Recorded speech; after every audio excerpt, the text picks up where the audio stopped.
Bonjour tout le monde, j'espère que vous allez bien, j'espère que vous vous portez bien, j'espère que vous avez bien commencé la semaine en Algérie, parce que ce dimanche 5 mars 2023, ça reste un début de semaine en Algérie, alors que c'est un jour de week-end dans la majorité des pays composant cette planète. Je tiens absolument à chacune de mes émissions le dimanche et samedi à souligner ce paradoxe. Et à chaque fois, je vous promets une émission sur les conséquences de l'inexistence d'un week-end ou de la non-adhésion de l'Algérie au week-end universel, les conséquences économiques, sociales, etc. On n'a jamais eu le temps de le faire parce qu'il y a toujours des sujets beaucoup plus urgents, beaucoup plus graves. Justement, il y a un sujet sur lequel nous n'avons jamais assez parlé et qui mériterait pourtant toute notre intention. Où il y a une tendance, ça a commencé bien avant le Hirak, bien avant la crise politique de 2019, mais cette tendance s'est aggravée depuis la crise politique de 2019. Dans le football algérien, tous les clubs les plus célèbres du football algérien ont été rachetés par des entreprises étatiques. Des entreprises étatiques avec l'argent public. L'argent public pour financer des clubs de football.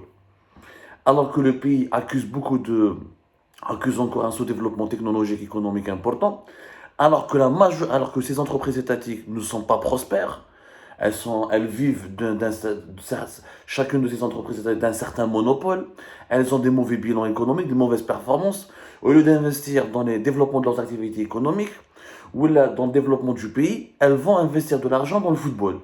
Et personne n'a été choqué. Personne n'a été choqué d'apprendre que tous les clubs du football sont rachetés par les entreprises étatiques, alors que nous avons lancé le professionnalisme, on parle du professionnalisme depuis 2010, à l'époque lorsque la Fédération algérienne de football était dirigée par Mohamed Rawarawa. Le professionnalisme justement était de transformer les clubs de football algériens en entités financières et économiques indépendantes, qui eux-mêmes doivent trouver des solutions pour ramener des investissements et pour gagner des revenus diversifiés et pour développer leurs infrastructures et leurs équipes. Ou c'est les entreprises étatiques, l'argent public. La dernière histoire, de novembre 2022 jusqu'à janvier 2023, c'est la GSK qui a été la célèbre GSK, Jeunesse Sportive de Kabylie, qui a été rachetée par Mobilis, filiale du groupe Algérie Télécom, une entreprise étatique. Elle a acheté visiblement plus de 75%, jusqu'à 90% de ses actions. Et malheureusement, à chaque fois, les transactions ne sont jamais transparentes. Il n'y a aucune transparence. Malek Ben combien Mobilis a mis de l'argent, combien elle a mis pour acheter le club, bon 80%, ça représente un investissement de combien, et pourquoi c'est Mobilis qui rachète GSK et pas une autre entreprise étatique, et c'est quoi la stratégie de Mobilis, et pourquoi Mobilis voulait s'emparer de la GSK. Et obscurité totale, obscurité totale, obscurité totale. C'est de l'argent public. Et le Mobilis, mais c'est pas leur argent. L'argent immobilier, encore une fois, comme toutes les entreprises étatiques qui ont racheté des clubs sportifs, elle n'a pas un bilan économique énorme. Mobilis ne gagne pas d'argent.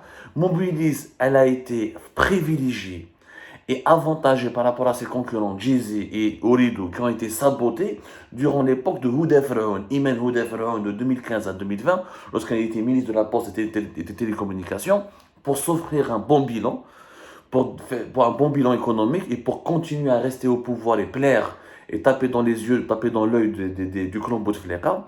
Elle a organisé ce qu'on appelle une sorte de dumping. Elle a donné beaucoup d'avantages économiques et des avantages concurrentiels à Mobilis, et elle a cassé Jay-Z et Ooredoo, ce qui a permis à Mobilis de détrôner facilement Jay-Z et Ooredoo, de devenir le leader du marché de téléphonie mobile.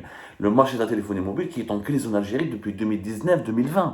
Il est en recul, voire même avant. Les opérateurs de téléphonie mobile en Algérie ne gagnent pas beaucoup d'argent, ne gagnent pratiquement pas beaucoup de revenus. Et on en a parlé sur Algérie Part. Je ne fais pas On en a parlé sur Algérie Part. Comme des références, vous allez voir, nous avons parlé de ce problème. Le marché des téléphonie mobile en Algérie est en crise. Mobilis, je ne sais pas comment elle a eu le temps, ni le loisir d'aller investir son argent dans le football, comme ça, selon quelle stratégie, pour quelle raison, à l'exception de la raison politique, qui est d'acheter un club sportif connu, notamment la GSK, qui est très malabalichane, très très connu, qui est connoté politiquement, un peu comme la GSK. Ce n'est pas n'importe quoi. Je ne fais un moment. Qarao Algérie part du 6 octobre 2021. l'enquête que nous avions faite le 6 octobre 2021, le nombre des abonnés est en recul et le chiffre d'affaires s'effondre d'une année à une autre.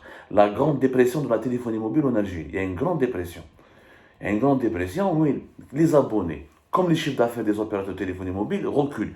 Et les investissements qui sont dans ce domaine-là, la téléphonie mobile, pour développer la 4G, il y a la 5G qui arrive dans le monde entier, il y a le paiement mobile, la banque mobile, les opérations bancaires sur téléphone. Tout ça nécessite des investissements énormes pour les opérateurs. L'immobilisme prend le temps d'aller acheter un club de... Malgré toutes les charges financières importantes que Mobilis doit supporter, et c'est l'une des filiales les plus importantes. Algérie Télécom elle est déficitaire en faillite. Algérie Télécom ne gagne pas d'argent. Algérie Télécom elle a de l'argent parce que c'est Mobilis qui faisait rentrer beaucoup d'argent et Algérie Télécom utilisait l'argent de Mobilis pour renflouer ses caisses. Zid, donc on va renflouer les caisses de la GSK. T'as maintenant. Bien sûr, la GSK, elle appelle comme la Kabylie, Printemps Berbère, l'opposition politique qui est enracinée en Kabylie, le club le pratiquement le plus titré de l'Algérie, le plus connoté politiquement, on connaît tous les traditions politiques de la GSK. Donc ça a été une opération politique, ce n'est pas une opération financière. Parce que le mobilisme, elle va perdre de l'argent. De deux, la GSK, elle n'a pas un modèle économique clair, mais elle a bien quel est le modèle économique pour le monde de la GSK. Comment elle va ramener de l'argent à Mobilis.